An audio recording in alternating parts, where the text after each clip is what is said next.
पहले तो एक मोटा सा हमें अगर बता दें कि ये 5G क्यों नहीं आ रहा और आने से पाकिस्तान को क्या फ़ायदा होगा। जी thank you very much ji.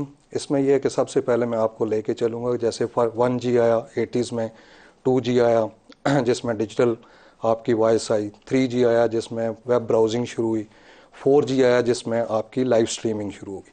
Gradually लोगों की डिपेंडेंस बढ़ती गई। हमारे मुल्क में भी क्योंकि population 5th most populated country है, उसके अंदर एक बहुत ज़्यादा एपिटाइट है स्मार्टफोन यूज़ करने की। और आजकल आपने देखा है कि टेलीविज़न को भी लोग देखते हैं, लेकिन उसके वेब लिंक्स के ज़रिए वो प्रोग्राम भी देखना हो तो वो स्मार्टफोन्स को यूज़ करते हैं।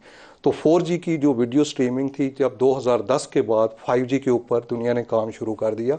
ITU ने इस पर किया, WRC ने किया, और 2020 में एक स्टैंडर्डाइज 5G के स्टैंडर्ड्स आ गए। अब इन चारों 1 to 4G और 5G में जो बुनियादी फ़र्क है, पहली चारों टेक्नोलॉजीज़ थी वो अपग्रेड था, एक की लेयर के ऊपर दूसरी आती गई, और उससे ये हुआ कि कंज्यूमर्स बेनिफिट होते गए।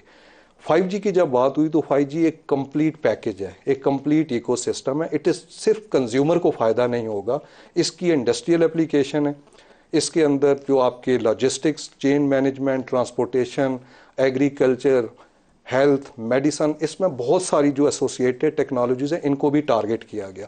इसके 3 मेन कंपोनेंट्स पे बात होती है कि सबसे पहले है इन्हेंस मोबाइल ब्रॉडबैंड, जो एक आज के दिन में ट्रेडिशनल 4G है, ये इन्हेंस होके 1000 टाइम्स ज़्यादा स्पीड आपको मिलना शुरू हो जाएगी। 1000 गुना ज़्यादा। जी, 1000 गुना ज़्यादा इसकी स्पीड होगी। और ये डिपेंड करता है कि आप कितनी, आपके जो जब लाइसेंस दिया जाता है किसी स्पेक्ट्रम का, तो उसमें आपके minimum standards, quality of service standards क्या होंगे, जो ग्रेजुअली इंप्रूव करने होते हैं ऑपरेटर्स ने।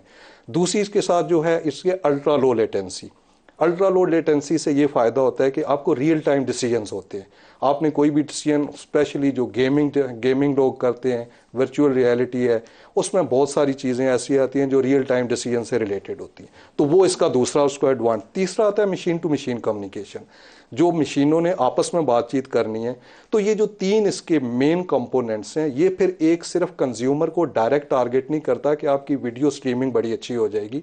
ये आपकी इंडस्ट्री एप्लीकेशंस, मैं एक एग्जांपल देता हूँ कि पोर्ट ऑपरेशन है, पोर्ट के ऊपर हज़ारों कंपोनेंट्स होते हैं, शिपिंग लाइन आ रही होती है, कस्टम्स का सिस्टम लगा होता है, ऑपरेटर स्क्रीन। जब अगर वहाँ पे 5G डिप्लॉयमेंट होती है तो सारे उस पर कनेक्टेड हैं और अल्ट्रा लो लेटेंसी उनको मिल रही है, तो आपकी क्विक सारी हैंडलिंग होती है। और जो अगर आपका आज एक शिप 10,000 कंटेनर, उसको जितना 5G डिप्लॉय कर दिया जाए जी, 5G तो उससे आपको बहुत ज़्यादा एडवांटेजेस मिलते हैं। दूसरा इसका ये आता है कि जब इसकी जो इम्पैक्ट आता है, जब आपके पास एंटरप्रेन्योर्स हैं, स्टार्टअप्स हैं, IT कंपनीज हैं, जब उनको एक एनेबलिंग एनवायरनमेंट मिलना शुरू होती है, तो नई वो इजादात, नए उसमें आइडियाज़ देखते हैं। और वो अब ये सबसे बड़ी एग्जांपल देखें कि 4G में आपको उबर, क्रीम, इनड्राइव, बहुत सारी ऐसी चीज़ें थी, आपके फूड पांडा और इस किस्म के जो कोविड-19 के अंदर जो लोगों ने बिजनेस क्रिएट हुए, इससे बहुत ज़्यादा जो आप एक इनेबलिंग एनवायरनमेंट IT सेक्टर के लिए जो देते हैं, उससे फ़ायदा ये होता है कि आपको हज़ारों जॉब्स क्रिएट हो जाती हैं।